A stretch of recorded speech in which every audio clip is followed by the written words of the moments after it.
Indian cinema. Cinema, a word with which we are very much familiar. Cinema is a word that is reckoning in heart of Indians.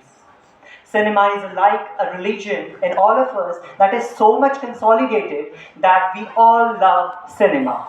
But, ladies and gentlemen, this is with the advent of OTT platform that video on demand is very much famous nowadays. With the advent of social media, internet, OTT is booming high in the sky.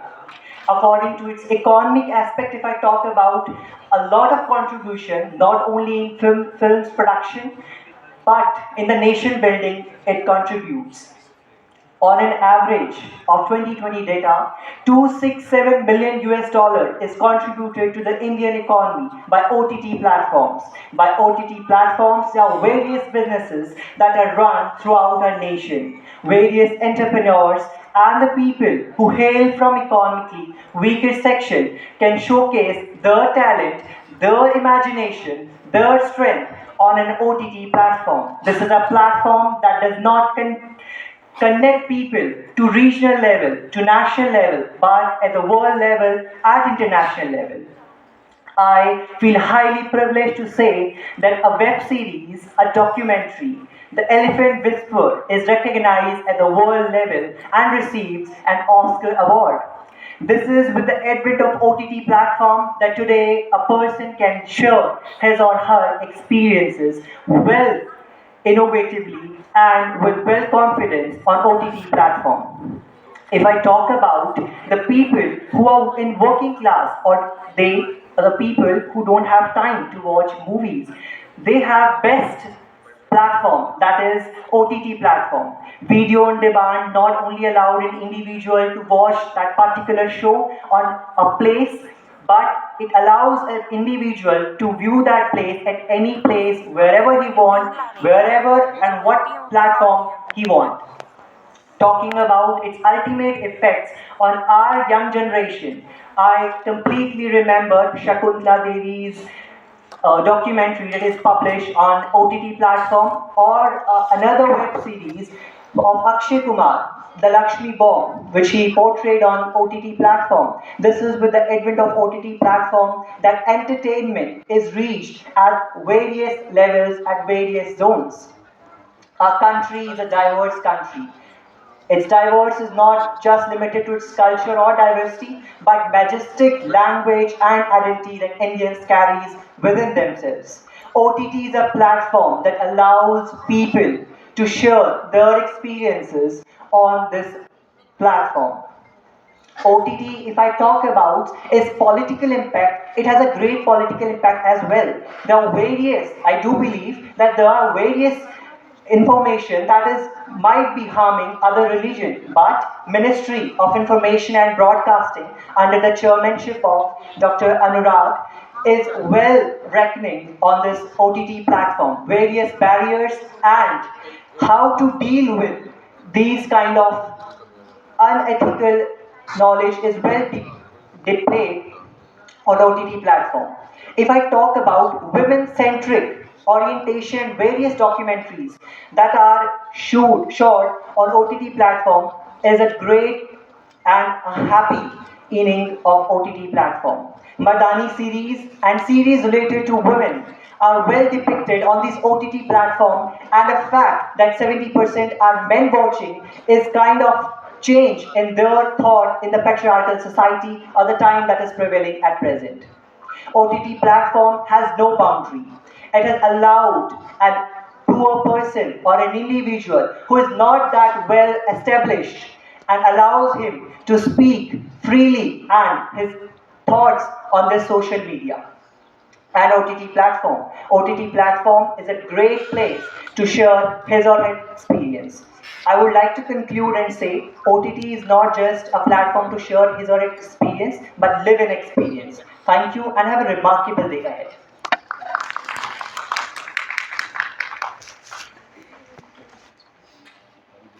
इस रंगमंच पर रूप और श्रृंगार बदल जाते हैं। इस रंगमंच पर रूप और श्रृंगार बदल जाते हैं। धन और धनी के भंडार बदल जाते हैं। धन और धनी के भंडार बदल जाते हैं। मान्यवर, आदमी तो वही का वही रहता है। आदमी तो वही का वही रहता है, पर समय के साथ उसके किरदार बदल जाते हैं। नमस्कार, आज मैं ओटीटी पटल सिनेमा मुख्यधारा के लिए खतरा विषय के विपक्ष में अपने विचार व्यक्त करना चाहती हूँ। मेरे मित्र का कहना है कि जो ओटीटी है वो हमारे देश की अर्थव्यवस्था को मजबूत करता है, पर मेरा प्रश्न यह है कि ये ओटीटी के अंदर जो कंपनीज होती हैं, अमेज़न प्राइम और नेटफ्लिक्स, ये कंपनियां हमारी तो नहीं है, ये बाहर की कंपनीज हैं।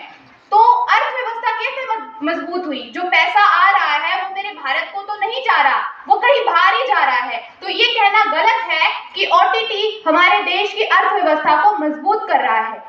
दूसरा, बात करूं कोरोना काल के समय की, तो कोरोना काल के समय सिनेमा को 2500 करोड़ रुपए की क्षति हुई है, इतनी हानि हुई थी। लेकिन फिर भी जो ए लिस्ट की सूची में आने वाले सिनेमा के स्टार हैं, बात करूं अक्षय कुमार और रणवीर जी की, उन्होंने ओटीटी पे होने वाली अपनी फिल्म रियलाइजेशन को बिल्कुल बंद कर दिया है, उन्होंने पोस्टपोन कर दिया है, स्थगित कर दिया है और कहा है कि हमारी जो फिल्में हैं वो सिर्फ थिएटर पर ही रिलीज होंगी, क्योंकि ओटीटी हमें और हमारी जो अर्थव्यवस्था है उसको मजबूत नहीं करता। जो हम खर्च करते हैं उसको वो वापस नहीं दिलवा सकता।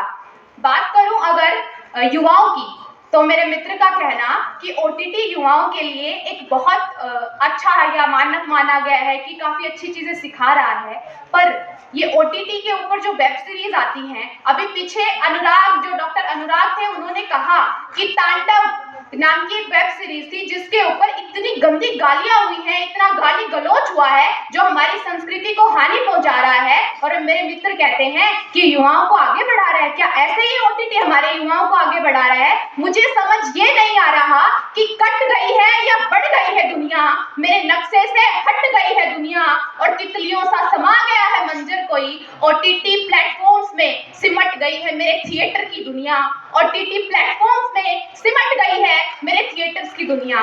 मैं माफी चाहूंगी मेरी माँ समान सभी महिलाओं से, क्या क्या देखकर सोते हैं रात को? एक सीरियल चल रहा है, घर में 3 बहुएं हैं, तीनों आपस में क्या, कोई बड़ी के लिए कुछ कह रही है, छोटी के लिए कुछ कह रही है। ये हमारे देश की संस्कृति नहीं है महोदया। बात करूं अगर मेरे महिलाओं की, जो देश की महिलाएं हैं, वो ऐसे जब सीरियल्स देखती हैं तो ऐसी अवधारणा उनके मन में बन जाती है और ये धीरे धीरे हमारी संस्कृति को नष्ट कर रहा है। युवाओं के कोई भी अगर वेब सीरीज हम उठा करके देखते हैं तो 40 मिनट के अंदर एक उसमें बलात्कार दिखाया जाता है, एक हत्या दिखाई जाती है, एक संस्कृति, कला और भारतीय दर्शन के नाम पर गाली गलौज दिखाया जाता है। अगर किसी भी देश को खत्म करना है तो एटम बम की जरूरत नहीं है, उस देश की संस्कृति को खत्म करो। और ये जो ओटीटी प्लेटफॉर्म्स है, ये हमारी उसी नींव को खोखला कर रहे हैं। सब तो गया, विद्या गई, तकनीक गई, हीरे मोती गए, बस एक चीज बची है, हमारे परिवार और संस्कार। और पश्चिम इसको लूटने के लिए पूरी तैयारी में है और ये इसी ओटीटी प्लेटफॉर्म्स के माध्यम से इसको लूट रहा है। मान्यवर, वेब सीरीज जो दिखाई जाती हैं उनमें हाँ कुछ अच्छी भी होती हैं, परंतु सारी अच्छी नहीं होती। क्या दिखाया जाता है? एक लड़की के साथ बलात्कार हो रहा है, दिन दहाड़े रेप हो रहा है, परंतु जो फिल्में दिखाने की हैं, जो हम कहते हैं कि खूब लड़ी मर्दानी, वो तो झांसी वाली रानी थी, तो दिखाया ये जाना चाहिए मर्दानी क्या लड़ी। जो मेरे देश की महिला, जब सारे आंचल के पुरुषों ने अपनी पगड़ियां जब नीचे रख दी, तो मेरे देश की एक महिला लड़ी, वो जनानी लड़ी। ऐसी फिल्में दिखाइए कि मेरे जो देश की महिलाएं हैं वो आगे आए। मैं ये नहीं कह रही कि इसका बहिष्कार कर देना चाहिए, ओटीटी प्लेटफॉर्म गलत नहीं है, इस पे अच्छी चीजें भी बहुत हैं, परंतु इस पे गलत चीजें ज्यादा दिखाई जा रही हैं। ऐसा कंटेंट रिलीज किया जाना चाहिए जो दुष्प्रचार ना फैलाए, अपितु इसके विपरीत वो अच्छी चीजें सिखाएं, हमारी संस्कृति को आगे बढ़ाए। कहना यही चाहूंगी कि ना रहोगे तुम ना साथी तुम्हारे, अगर डूबेगी कश्ती तो डूबेंगे सारे, अगर डूबेगी कश्ती तो डूबेंगे सारे। धन्यवाद, आपका दिन शुभ।